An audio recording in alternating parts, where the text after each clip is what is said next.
Selamat pagi anak-anak, bagaimana kabar kalian? Sehat ya? Ibu harapkan kalian sehat ya, masih tetap semangat walaupun kita masih belajar dari rumah.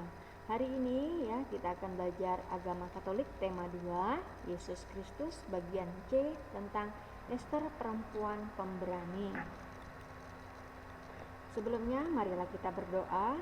Dalam nama Bapa dan Putra dan Roh Kudus, amin. Allah Bapa yang Maha Pengasih, di antara kami masih banyak orang-orang yang miskin, orang-orang yang menderita dan tidak berdaya. Ajarilah kami untuk mau peduli dan mengasihi mereka, agar kami dapat menjadi saudara bagi semua orang. Demi Yesus Kristus Tuhan dan pengantara kami, amin. Dalam nama Bapa dan Putra dan Roh Kudus, amin. Baiklah anak-anak, langsung saja ya, kita akan belajar agama. Adapun tujuan pembelajaran kita kali ini adalah yang pertama, mengenal tokoh perjanjian lama yaitu Ester sebagai perempuan pemberani. Yang kedua, menjelaskan keberanian tokoh-tokoh perempuan dalam membela kebenaran.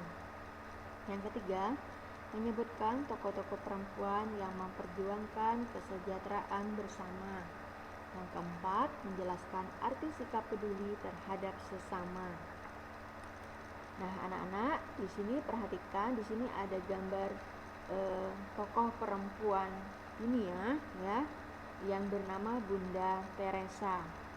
Adapun sekilas sejarahnya ya, Bunda Teresa atau Agnes Gonza Bojasiu lahir di Uskup Kerajaan Ottoman tanggal 26 Agustus 1910 atau 1910 dan meninggal di Kalkuta, India 5 September 1997 pada umur 87 tahun.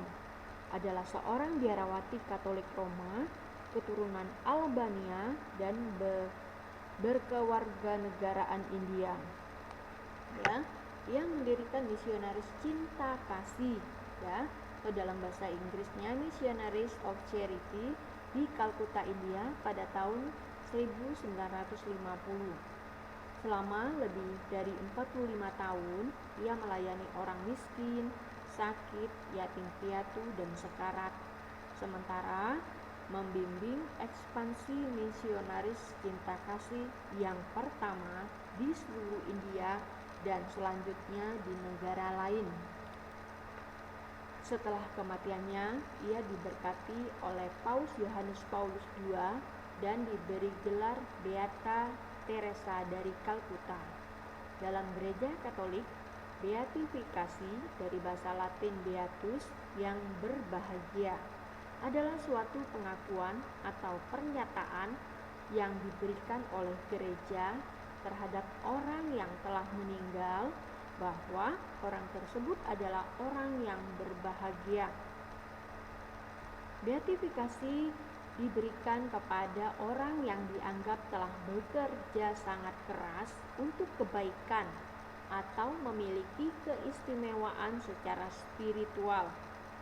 Beatifikasi memerlukan bukti berupa mukjizat, kecuali dalam kasus martir, sebagai bukti bahwa orang yang dianggap suci atau kudus itu telah berada dalam surga dan dapat mendoakan orang lain.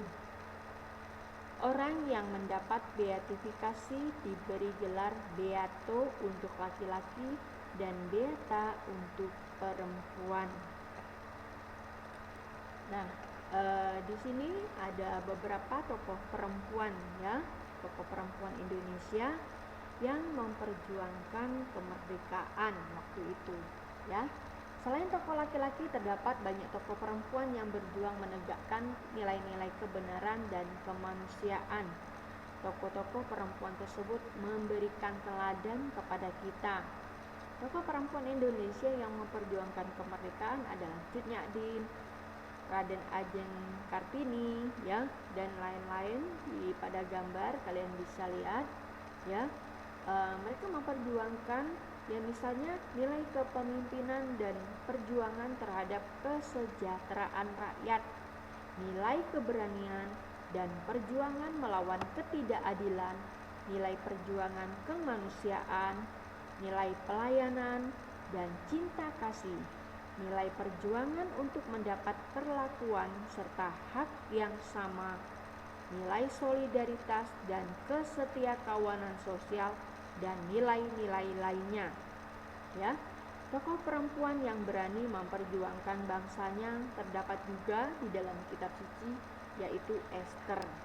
Nah, itu nanti kalian bisa baca ya pada buku kalian ya. Dan sebagai tugasnya juga, setelah kalian membaca cerita tentang Ester ya, kalian ibu minta menceritakan kembali tentang Ester, perempuan pembela bangsa Israel, dalam bentuk video ya. Jadi kalian pahami dulu ceritanya ya, kemudian kalian menceritakan kembali tanpa teks ya.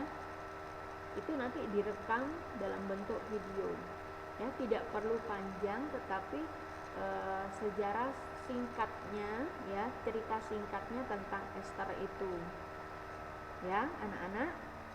Baiklah, sampai di sini pembelajaran kita hari ini ya. Terima kasih, salam sehat, tetap semangat.